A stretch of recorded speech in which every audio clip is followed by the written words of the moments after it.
I'm Steve Hines, and I'm a licensed clinical psychologist.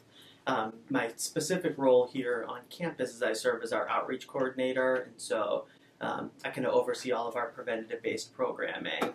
It's a little interesting because in terms of utilization of counseling resources, we have seen over the last 10 years the number of students seeking services for mental health reasons go up dramatically. In fact, we were just looking at our numbers, and the amount of students seeking services for mental health reasons has gone up about 175% in the last 10 years. But if you look at students nowadays, they're under tremendous amounts of pressure, tremendous amounts of stressors, both internalized expectations and demands, as well as just the external expectations of college students have gone up.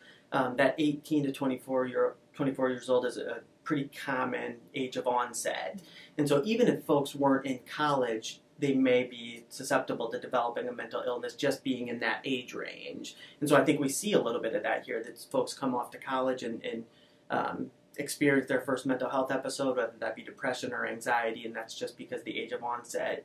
But then if you look at other factors, the amount of pressure that students are under these days, and I look at pressure both in terms of like the internalized expectations that students have, and too much internalized pressure and expectation can create a dynamic where you're constantly trying to achieve something that's not necessarily attainable or realistic, and that's then met with a bunch of external expectations, and faculty has a lot of expectations, parents and caregivers, partners, and you live in that kind of an environment with that kind of a demand, and it's bound to take a toll on a person's mental health, especially if they're not incorporating strategies for taking care of themselves. We do a lot of programming on self-care and balance, and how do you incorporate that into your life even at times when it feels like you don't have time for it. And oftentimes the time you need to find ways to relax is the time when you don't feel like you have time for it. And so we try to give students permission to take a break and to focus on well-being, recognizing that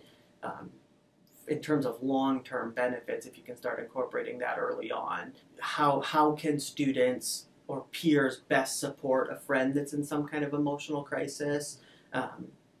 One is just recognizing the signs, and so we do talk with students all across campus on like, what are warning signs to look out for in friends?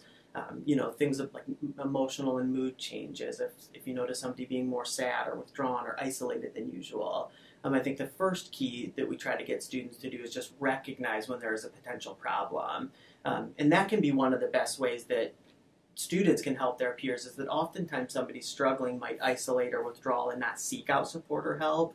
And so sometimes it does take a friend to recognize that something's wrong. And then ultimately we talk with friends in terms of supporting their peers, in terms of like, how do you have conversations with somebody that's having a hard time? And so, meeting somebody with a non-judgmental stance and showing a lot of empathy and validating their experience and trying to be a support and letting them know that you might not have all the solutions to the problem, but you're there to care about them and be with them.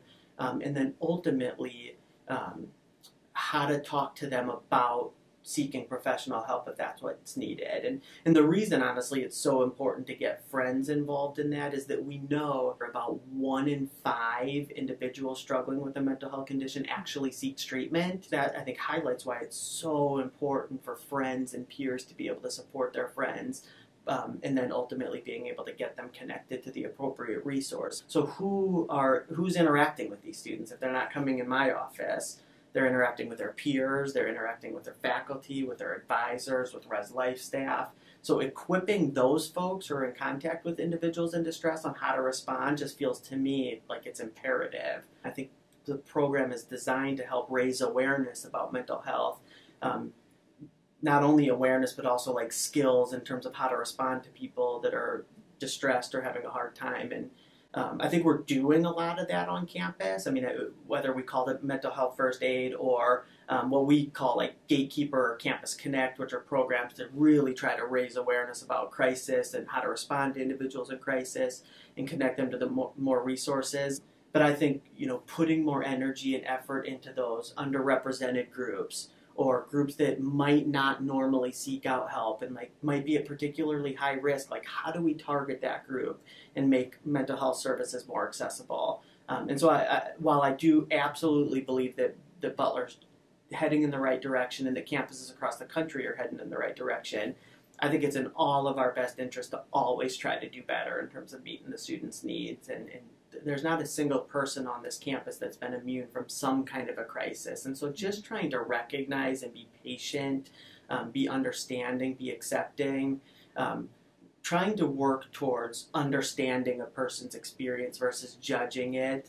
I just think that the more we can do that and the more we can be sensitive to differences amongst one another, whether it be from a mental health perspective or any other perspective, I think a goal of working towards understanding versus judging is going to help to create a more inclusive campus, a more safe campus. Individuals that may have previously never been able to even think about going to college will have the opportunity to do so if we are putting an effort into creating an environment where they can thrive and be successful. And that really comes with like having the support services available.